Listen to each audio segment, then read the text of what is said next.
Our most important message regarding this subject of Christ and of religion and of the Bible is that which was available to Christ and through Christ is equally available to you and through you. You are here in these physical bodies to assist in evolvement forward. You have chosen this physical life experience because you understand the value that it has to all that is. You are here in this physical body, in this physical time and space, to add unto through your life experience.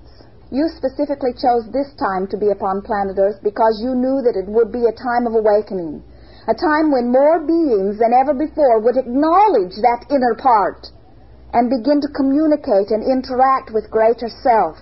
And in the process of physical experience, with that tremendous enhancement from non-physical dimension, there will be greater understanding and evolvement forward.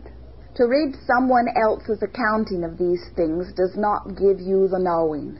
To read an accounting of a time and of a people that you do not understand, to which you cannot relate, gives you even less knowing. But to live in a world that you do understand, interacting with the God force that comes forth from within you, puts you in the perfect position for continuing evolvement and understanding. As non-physical teachers, our work here with you who are physical is to stimulate your thinking. It is our wanting to assist you in understanding the universal laws through which you receive all that you receive. A review of your past beliefs, a study of your historical documents, would give a very sketchy and incomplete view of your beliefs, for your beliefs vary in any point in time, and even more importantly, your beliefs are changing. Your past need not affect your present, but it does as you bring beliefs from the past into your present. And that is the reason that we are wanting to discuss this topic of Bible and religion, because so many of your beliefs which are tied to these topics affect what you are bringing into your present life situations. If a group of physical beings were to gather together to experience a controlled event, as they parted, each would leave with a different perspective of what they had experienced, even though the event that was offered to each equally. Because what you receive has more to do with who you are and what you believe as you're receiving than it has to do with what is offered. As you leave the event and begin to express to others what you've experienced, each of you would explain it in a different way. And as you express it to others who were not present, you would be able to transmit only a small part of what you actually experienced, because you experience upon many levels. But when you repeat with words what you've experienced, you are speaking on only one level. What the person you are talking to will receive has much more to do with who they are and what they believe than with what you are saying to them. And as they repeat the event to the next person, they fill in the missing places, and there are many missing places because your words are inadequate. They fill in those missing places with their own beliefs, with their own imagination, and with their own intent, until eventually, with only a few generations separating the originals involved, there is tremendous distortion.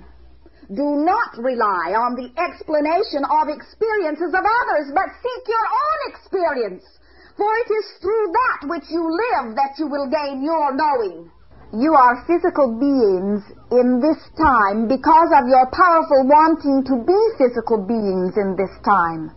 From your broader inner perspective, from the perspective that you made the decision to be physical beings in this time, you understood the value of this physical life experience, not only to your own personal evolvement forward, but to the evolvement of all that is. You understood and applied the deliberate laws of creation, and you emerged into this physical body and this physical experience, intending to have new experience and growth. As you emerged into this physical experience, you entered into the agreements of this time and of this space, the earthly agreements of gravity and time and space, the agreement of leaving behind your memory of that which was, so that through this new experience you could create fresh new experience, unhampered by old beliefs. But you did not completely disconnect from that which you were.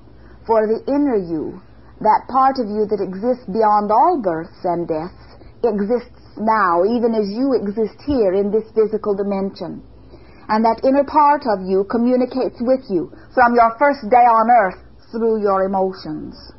As you recognize that that part of you exists, and as you begin to deliberately communicate with that part of you, you become an expanded being, a blended being.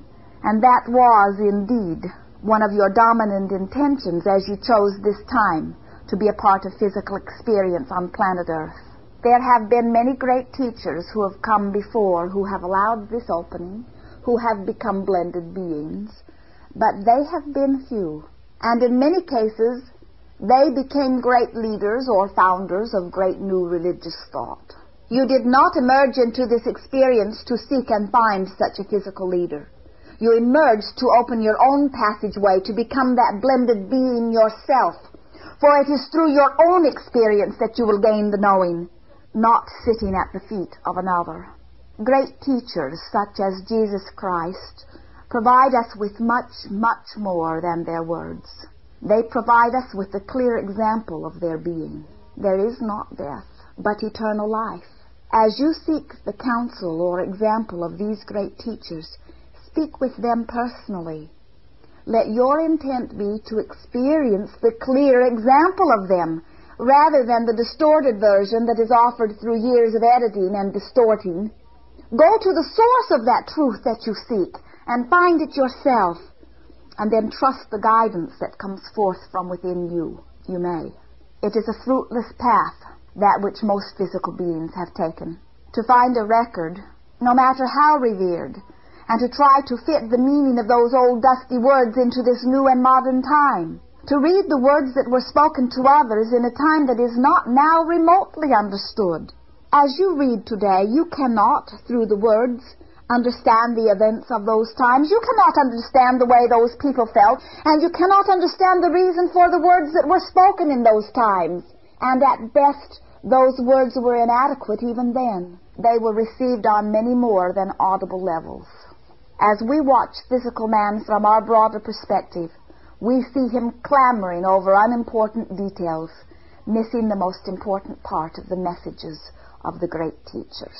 We speak to you not to dissuade you from that which you believe, but to broaden your perspective that you may understand more. Not to replace old inappropriate beliefs with those more to our liking, but help you to understand more clearly who you are and why you are here in this wondrous physical expression of life. We have not come to debate with you, as you do with one another, the details of a time that none of you will ever understand, but to remind you that you are here in this time to live and to grow and to create and to add unto. We come here not to undermine or to destroy your faith, but to strengthen your understanding and your faith in yourselves. We come here not to lead you, but to offer you the key to leading yourselves. You are not here in this new physical life experience to remember what others have lived. You have come here as creators to live. You have gathered some questions for us upon this topic, have you not? Quite a few, yes.